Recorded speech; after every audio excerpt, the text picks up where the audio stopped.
Welcome to We Talk Money, the Q&A edition. My name is Robert Gignac, your host. And at the end of every episode of We Talk Money, we ask viewers to send in their questions or comments to us at info@we-tv.ca. And today, I'd like to address a couple of those questions.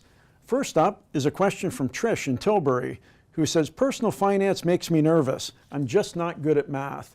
Trish, I've got some very good news for you. You don't have to be good at math to be successful with your personal finances. I wrote a best-selling book on the topic, and quite frankly, my math skills are not that great. How would you know that? Because I was in the 5% of my high school and college math class that made the top 95% possible. Numbers really aren't my thing. But here's what I've learned along the way. When it comes to being better at personal finance, it's not about numbers, it's about your behavior. It's about how you treat your money. It's about the things you do with your money, the decisions you make, and very few of those decisions will have anything to do with numbers added up in a spreadsheet or pencil and paper as you're adding them up to figure out whether or not your budget makes sense. So don't worry about the math, focus on the behavior, and you'll do just fine. Thank you very much for that question, Trish. Our second question comes from Mo in Windsor. Should I pay off debt or should I invest? The answer to this question, Mo, is a lot like the answers to almost 90% of questions is related to personal finance. It depends. It depends on what your debt consists of. If your debt consists of high interest rate credit cards, store accounts, lines of credit, car loans, then yes, you're going to want to pay off debt before you begin investing. Why? Because the insidious nature of debt will work against you as your debts continue to pile up and you're not paying them off on a regular basis.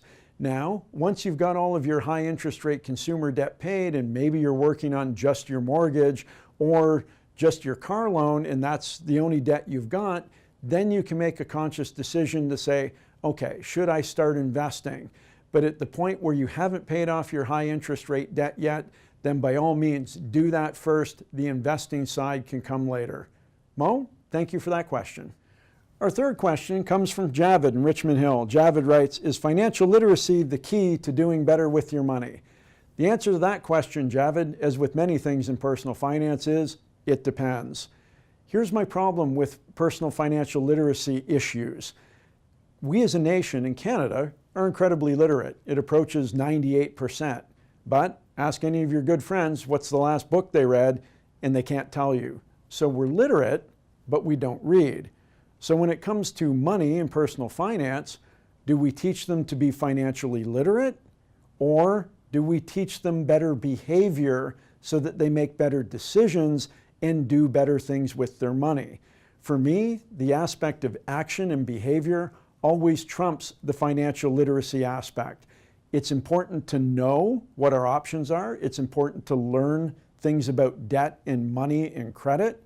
But at the end of the day, it's our behavior with our finances that will trump how literate we actually are. Javid, that's a great question. Thank you very much for asking. This has been our first question and answer episode of We Talk Money. I'm your host, Robert Gignac. As always, we encourage feedback at info@we-tv.ca. I wanted to thank Javid and Trish and Mo for their questions today.